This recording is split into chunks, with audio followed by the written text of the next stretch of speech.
Hello from University of Phoenix Stadium. Rich Gray alongside Bob Kemp following the Cardinals' second straight Sunday night victory as they beat the Bengals 34-31 in a battle between two very good games. And really, it was about a four-part game. There was ebbs and flows. Both teams looked like they took advantage of some momentum, but it was a very well-played game, very exciting game all the way to the end. Absolutely. Those are two really good teams. You're going to see, not that the Pro Bowl is the end-all, because there's lots of guys that make the Pro Bowl that shouldn't, but there are a lot of Pro Bowl caliber players on both rosters. And, the Cardinals, I don't know if they were flat from last week.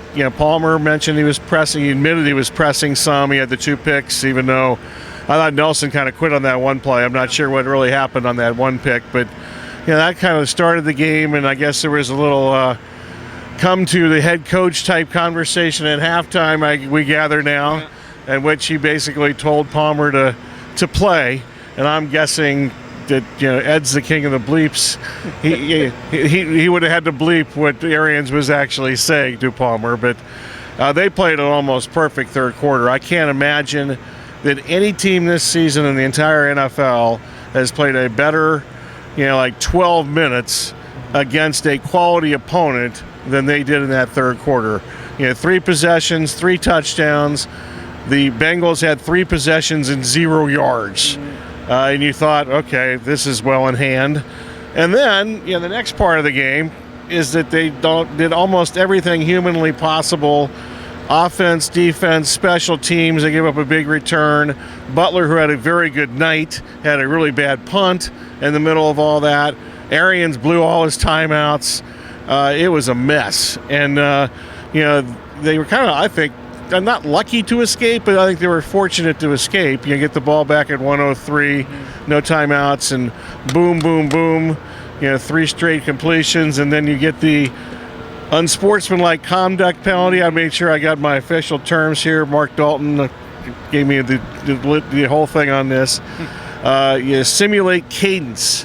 You cannot do that, and that's what that penalty was all about.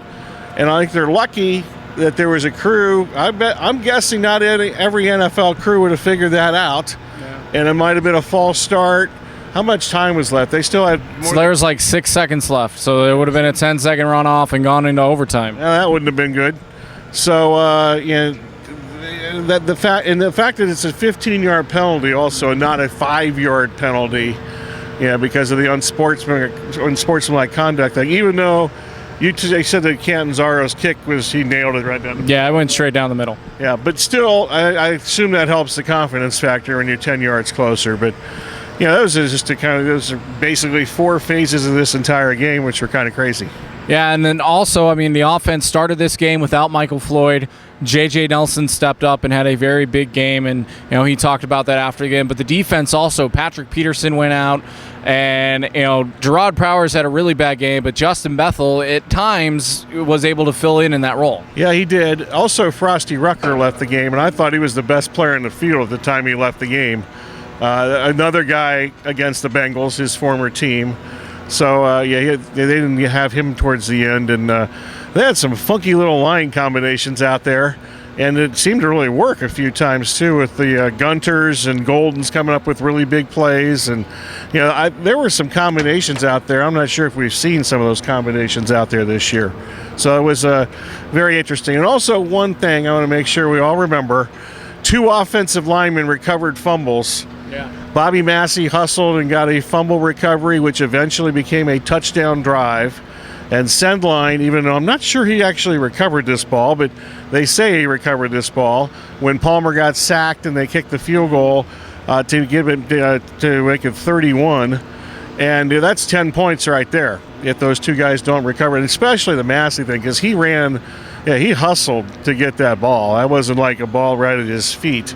So those are the kind of things that happen when you're going well, but I don't think they're by accident if you got guys hustling. That's very true. Now, they didn't, of course, this team's never going to get too high, never get too low, but back-to-back primetime wins, the rest of the country watching against 2 pretty good teams. It's safe to say they've made a statement. You would hope. Now, this is the ultimate Bob Kemp thing here. I don't even know who they play next week. San Francisco. I don't even know. San Francisco. Okay, and that game's not here because they already played here. And then after that, they have St. Louis. This is a really good team to play next week because they suck. And if they're going to be flat, it doesn't really matter. So now I'm glad it's not the other way around because St. Louis is, they're all upset now, and they're going to, the Jeff Fisher's team will deliver more cheap shots than usual for the rest of the season. So that's a good thing they're not playing them right away. That could be a little scary. So any final thoughts and what to look forward to tomorrow's program? Oh, tomorrow's program. I don't have that down here. But tomorrow's program, we'll have lots on the Cardinals and the Bengals from tonight. And we'll also have lots on ASU and the U of A, including a little expanded locker room from ASU since, Berkovici and Lucian, I thought, those guys were good. Where you have all that tomorrow. So pretty much the entire show tomorrow is going to be either ASU, U of A, or Cardinals. I should break into the Don Meredith turn out the lights thing here, huh? That's what I was about to say. I think they're trying to kick us out. Willie Nelson's song, actually, originally, and Don Meredith kind of stole that. So, yes, we'll have all that. And also, Rich Rod, I thought he was going to break down. Yeah. In the, I don't know if he's going to break down because, they had a rough season because of the injuries and all that, or that was his last game as the University of Arizona coach. Yeah. So we'll have all that covered tomorrow, and if you want to pretty much talk about anything else, you're out of luck.